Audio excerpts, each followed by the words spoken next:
Our next speaker is Cecy Villarruel, Assistant Professor of English, Department of English, and she'll be talking to us about a love letter to a misfit Joe from a teacher. Cecy? So I'm a storyteller, and I'm going to read excerpts from a creative nonfiction essay in progress about diversity, equity, inclusion, representation, and feminism. But I'm not going to use any of those words because I'm a storyteller. I meant to destroy my opponent when attempting a blind flying sidekick. I was standing on the couch when I took to the air. In my mind, I could sense his every move. I was one with space and time. I would soar gracefully into the sky. I would annihilate him when my ninja foot met his lizard face. I was 5 years old in 1987, and G.I. Joe, the movie, had just introduced me to the bravest woman I had ever seen on television. Jinx. Sorry, I'm trying not to laugh. In the film, the awesome Joes must battle the evil Cobra. All the Joes help, but in the end, Jinx is one of 3 Joes who helps defeat the Cobra leaders, including the wicked Serpentor. As soon as the credits rolled, I yelled to my brother, "I'm Jinx, you're Serpentor." I jumped onto the couch. I wanted to be Jinx, and she did her best work blindfolded, so I shut my eyes. When I leapt into the air, I felt like the best me I could ever be. Then I fell and broke my arm. I was a quiet kid. It's a running joke in my family, how I was born moody, how I came into the world with the temperament of a grumpy old man. In almost every picture of me as a child, I'm glowering. In one picture, my sister is holding me back. The girl next to me is weeping.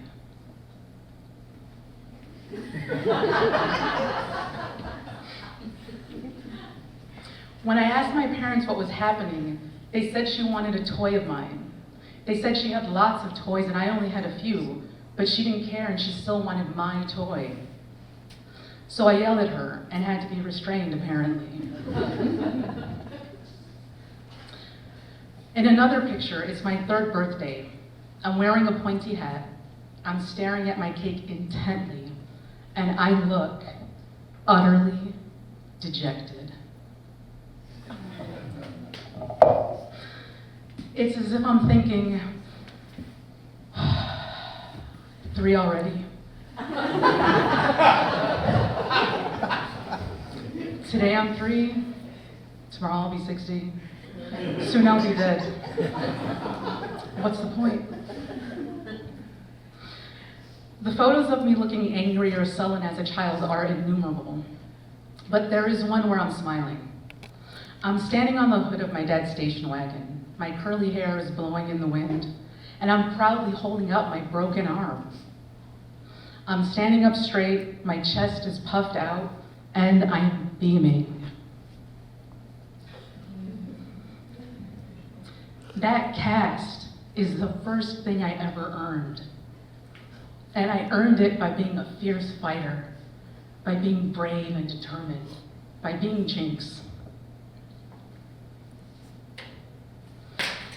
It feels like more than pretending when you're a kid. I didn't feel like I was imitating Jinx. I wanted to be her.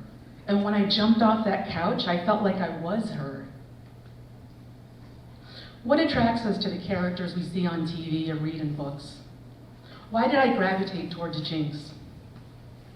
It couldn't have just been that she was a woman. There were 2 other women Joes in the movie, and I'd watched She-Ra, Princess of Power, and liked Chitara from the Thundercats. But I never pretended to be them.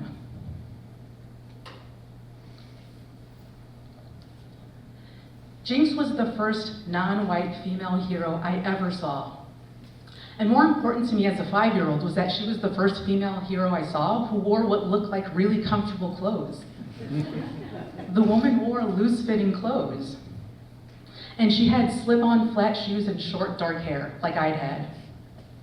Up to that point, all the women heroes I'd seen wore high heels or tight boots that went up to the thigh. They wore swimsuit-like outfits that seemed like they'd cause problems if they had to go to the bathroom. Everything was skin tight. If they wore dresses, they were so short.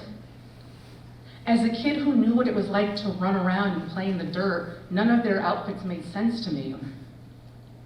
Words like sexualizing or objectifying weren't a thought in my mind. I just knew their clothes didn't make sense. So while they may have been women, I didn't see myself in them. With Jinx, I couldn't have articulated it then, but I think her practical clothing choices resonated with me. Loose clothes and flat shoes, that was an outfit I had. I could be Jinx any day of the week. She was also the only woman who joined the Joes in a ragtag group of new Joe recruits. She was an outsider in a group of outsiders. In one of my favorite scenes, 5 new misfit Joes line up in front of Beachhead for training. 2 are white, 1 is a black former basketball player, 1 is a Latino who speaks Spanglish, and Jinx is Japanese American. I'd never seen so many heroes of color on the screen. Beachhead puts them through a series of tough training activities, and not one of them completes it in the manner he wants. Instead of running through an obstacle course, Tunnel Rat crawls into a drainage pipe and comes out on the other side. Instead of launching a missile from a rocket launcher, Chuckles throws it with his bare hands. The new Joes exasperate Beachhead with their unconventional methods, but they all get the job done in their own way. Beachhead works with Jinx last. She's working out when he interrupts her in the gym. He references her name and says he's heard she's one bad luck lady. Then he picks up Q-tip-style jousting poles and throws one to her. He tells her to keep her mouth closed and her eyes open. She does as he says. She fights his way. He sweeps her legs and she falls down.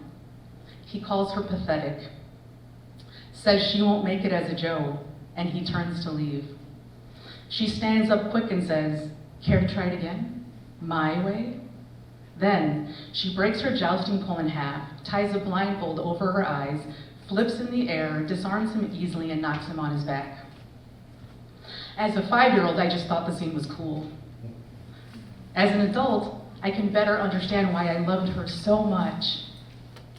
Beachhead is condescending and bossy. He tells her to keep her mouth closed and her eyes open, but she does the exact opposite. She covers her eyes and talks as she defeats him. Jinx is the only one from the misfit recruits who actually fights with and overcomes Beachhead, and she does so by defying him. She is the ultimate rebel. While I no longer attempt blind flying sidekicks from my couch,